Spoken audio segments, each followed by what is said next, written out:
Il Y a des livres qui divertissent. Et il Y a ceux qui vous hantent bien après avoir tourné la dernière page. Imaginez un homme qui se réveille chaque matin derrière les barreaux. Il clame son innocence depuis le premier jour. Toujours les mêmes mots.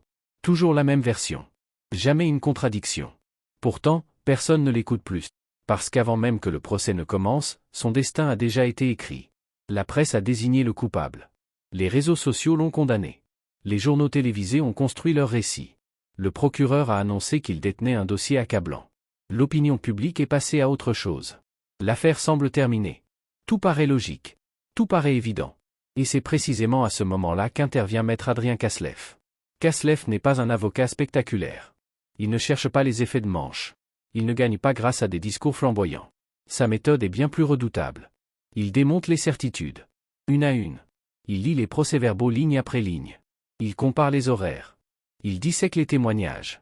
Il s'interroge sur ce que personne n'a jugé utile de vérifier. Et soudain, ce dossier que tout le monde croyait solide commence à se fissurer. Pourquoi un témoignage change-t-il 11 jours plus tard? Pourquoi certaines expertises n'ont-elles jamais été réalisées? Pourquoi les preuves scientifiques sont-elles si pauvres dans une affaire de meurtre? Pourquoi les enquêteurs ont-ils cessé de chercher dès qu'ils ont trouvé un suspect idéal? Pourquoi le récit médiatique semble-t-il plus important que les faits eux-mêmes?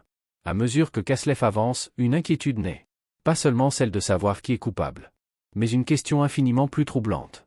Et si la justice poursuivait le mauvais homme depuis le premier jour? C'est là toute la force de maître Adrien Kaslev, tome 2, La preuve manquante. Ce roman ne repose pas sur une succession artificielle de rebondissements. Il repose sur quelque chose de beaucoup plus puissant. Le doute. Le doute qui oblige le lecteur à remettre en question tout ce qu'il croyait avoir compris. Vous penserez avoir trouvé la vérité. Puis une nouvelle pièce du puzzle viendra tout bouleverser. Vous changerez d'avis. Puis vous changerez encore, jusqu'à ce que vous ne sachiez plus à qui faire confiance.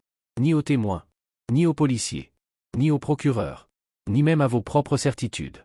Parce que la véritable intrigue n'est pas seulement de découvrir un coupable. La véritable intrigue consiste à comprendre comment une enquête peut se construire autour d'une conviction plutôt qu'autour des faits. Et c'est précisément ce qui rend ce roman si réaliste. Tout sonne juste. Tout semble possible.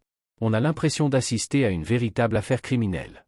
C'est ce réalisme qui transforme la lecture en expérience. Vous entrerez dans les coulisses d'une machine judiciaire où une erreur peut détruire une vie entière.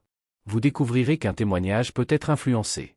Qu'une certitude peut devenir un piège. Qu'une enquête peut parfois suivre la mauvaise direction pendant des mois. Et qu'il suffit parfois d'un seul homme refusant d'accepter l'évidence pour faire vaciller tout un système. Adrien Kaslev est de cette trempe. Un avocat qui refuse les conclusions faciles. Un homme qui préfère une vérité inconfortable à un mensonge rassurant. Parce qu'une fois la dernière page tournée, une question demeurera. Dans la vraie vie, combien d'innocents ont été condamnés simplement parce que tout le monde était persuadé d'avoir déjà trouvé le coupable? Maître Adrien Kaslev, tome 2, La preuve manquante. Une enquête brillante. Une tension psychologique permanente. Des personnages profondément humains. Une immersion fascinante dans les rouages de la justice. Et une seule certitude. Vous ne regarderez plus jamais une affaire criminelle de la même manière.